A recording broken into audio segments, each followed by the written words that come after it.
From French people coming to Brooklyn to some people who are definitely part of the community, New York State's LGBT community. Now, the Empire State Pride agenda is closing up shop, which is where we're gonna begin. It's the end of an era, question mark? All right, moving on.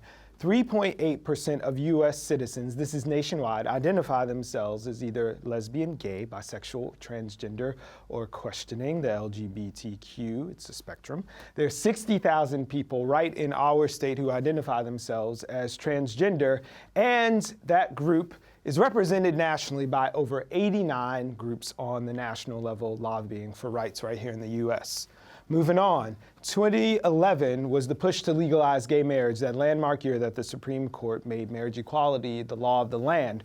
Right here in New York State, about $1.8 million was spent mostly on advertising in print and television and radio to fuel New Yorkers United for Marriage Coalition. $1 million of those dollars came from the national organization, the Human Rights Campaign, and New York State's own Empire State Pride agenda contributed about $150,000 to those efforts. Our last slide here, we're going to be looking at Empire State Pride today, closing shop. Is it the end of an era? Melody? Here to discuss the impact of the decision to dissolve the organization, along with future funding implications for LGBTQ legal advocacy groups nationwide, are two experts working on the ground. First, we welcome Floyd Rumohr, the new executive director of the Brooklyn Community Pride Center. Welcome. Thank you. And joining us from Manhattan is Geneva Musgrave, Diversity and Inclusion Program Educator at Lamdba Legal, one of the oldest national organizations working for civil and legal rights for the LGBTQ community at large. Welcome, Geneva. Thank you. Thank you guys so much for joining us on this topic. So tell us first, what are your reactions to the timing of the dissolve of the Empire State Pride agenda?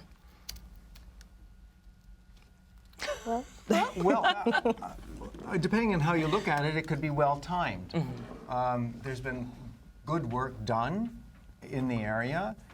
We have marriage equality nationwide now, given the U.S. Supreme Court's decision. And more recently, we have a law that's been passed protecting trans and gender non-conforming folks in New York State, in employment and by landlords and housing, with up to a $250,000 fine if they don't comply with that law. So I think there's been some major steps, major accomplishments, and reason for the Empire State Pride agenda and others to celebrate. Yes. And as an organizational leader of several organizations, we just in our nonprofit world don't often get the opportunity to celebrate. This is true. Yeah. I'd just like to say thank you, and quite frankly, I'd like us to move on. You know, thank them for all the great work that they've done, but the work is not over. Right. There's still far more things that we need to address, and as long as there's discrimination against LGBTQI people, there's always going to be work to be done. So because of marriage equality, it paved the way, but the work is far over. Talk to us about that, Geneva. What are still the major issues that need to be addressed? Oh my goodness, where do we start?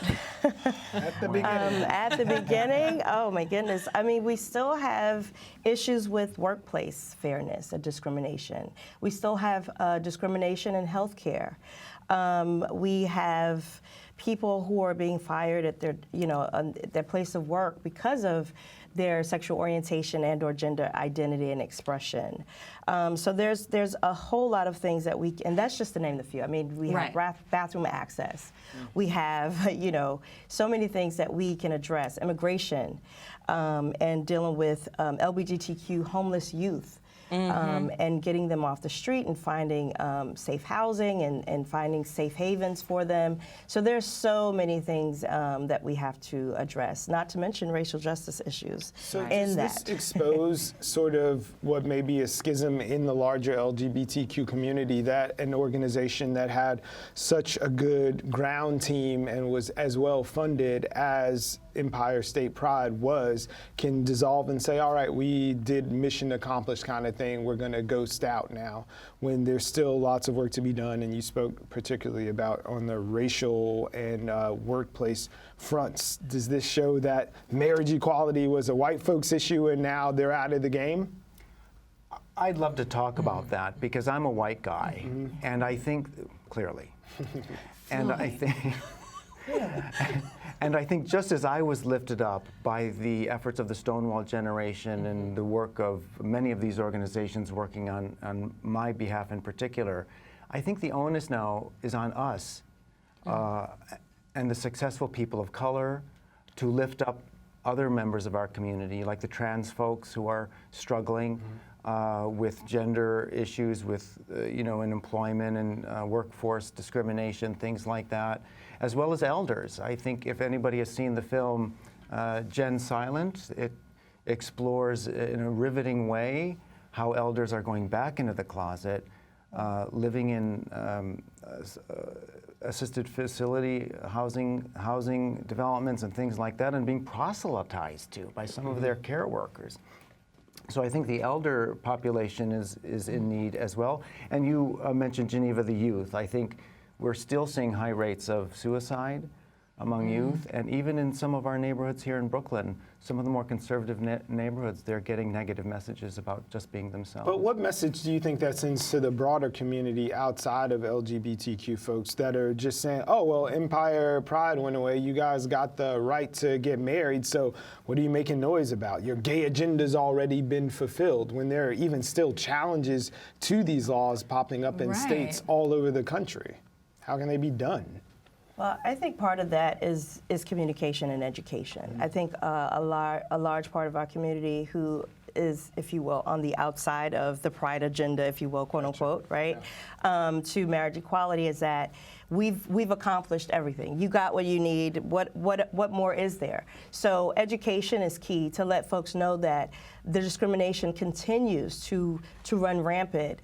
We're facing discrimination. We're facing hate crimes. People are still, it's about a life and death situation. Right. People need to hear those stories. So it's through storytelling, it's through education, it's through public advocacy work, and also legislation that we continue to tell the story about what's going on in our communities and how that's also affecting everybody else. Until I'm free, no one else is free. Right. I think that's a very important point, that we need to tell the stories of our community. And it's not just about the LGBTs, it's about the Qs, and all of the letters that come after it. We need to get better at sharing those stories because now there's a cultural dimension happening.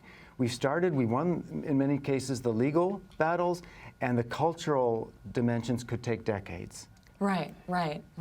Speaking to those legal battles, and you mentioned this to Geneva, there are still places we could use legislation, and what are those areas? Ooh, bathroom access.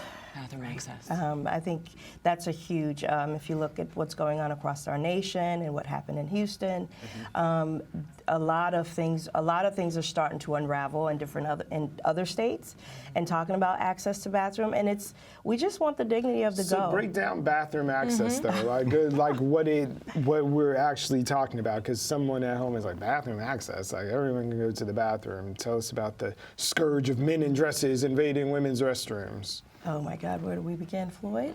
Well, now under New York state law, men in dresses can invade places of employment like Macy's. Yeah. They can invade, well, invade is not quite the right word. Yeah, we'll clean it up. I was being facetious. We're talking about gender nonconforming people and their access to a restroom as a starting point for this. Well, in New York, we now have those protections for people. If places of employment and landlords, as we were talking about before, don't provide appropriate language recognition in terms of pronouns, they can be fined.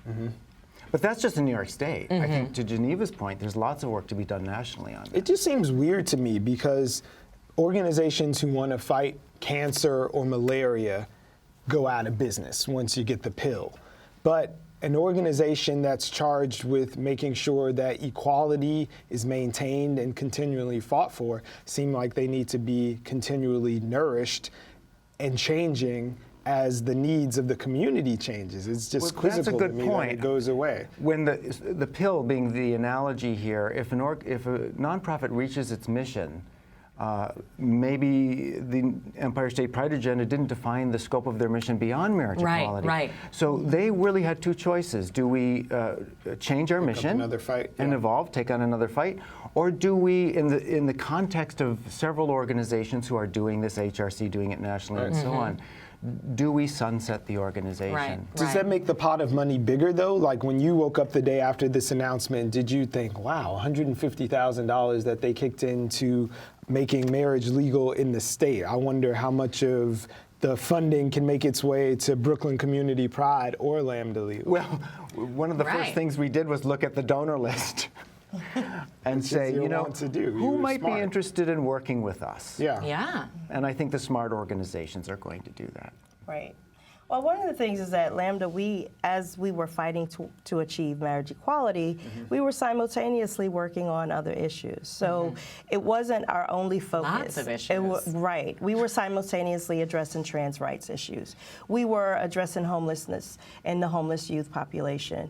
We were also addressing workplace fairness and many other issues that continued to plague our land. So although it seemed that the hype was all focused on marriage equality, there were other great organizations out there still working towards achieving other equality towards civil rights for all LGBTQI people and people living with HIV. Can we go back to the donor list thing? And I wanted to know just from you guys, just experientially, if you feel like people who were motivated to write those checks and get out and do the work, whether it was check writing or demonstrating, are now going to transfer their efforts to more everyday needs of folks who it may not be as directly beneficial for them. Like when you get the right to marry, we're like done, and I don't care about the person who's trying to get a job or needs access to health care.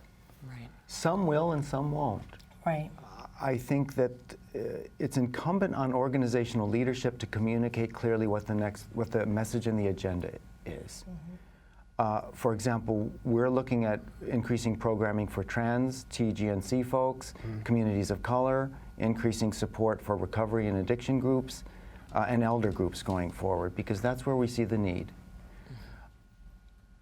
Just because we see it that way doesn't mean the donors see it that way. We have to communicate to them that the needs are still there. And also think about other donorships, like thinking about continuing the efforts, not relying on the old donor base, but increasing the education within that donor base to keep them, within to keep funding our programming, but also looking at other efforts that are out there, looking outside of the box, not thinking that everything LBGT related is always LBGT related. There are intersections. There are things that will overlap, and thinking of opportunities for coalition building, for partnerships, for community building up community trust and access. How do you increase that education, Geneva? Well, that's a large part of the work that I do within. Within Lamdba Legal, we have the legal team, and we have the EPA team, which is called the Educational Public Affairs Unit. And I work in that unit. And paired together, we complement each other in the work that we do, doing education and litigation. Of course, the legal team.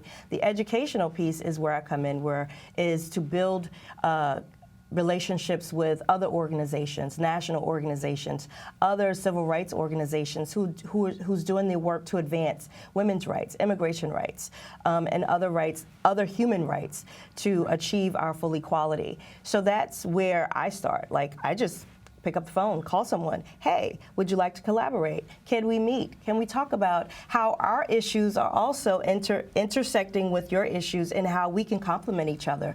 And you'll be surprised with just taking a chance, thinking outside of the box, not thinking that it's a one-track thinking. It's not a tunnel vision, because a lot of times people think that all LBGT issues are only affecting LBGTQ people. QI people.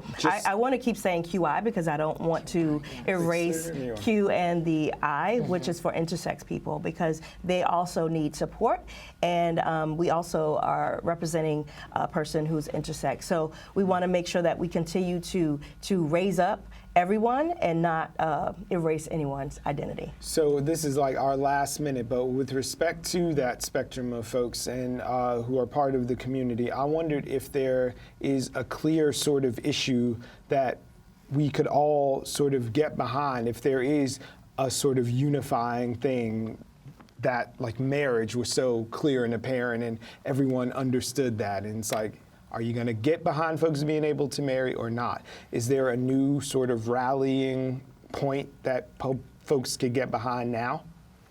I do think there are some big agenda points like TGNC, intersex rights. folks, people of color, youth, suicide and things like that, and the elders that I mentioned. The homelessness issue is very big in terms of the broader agenda.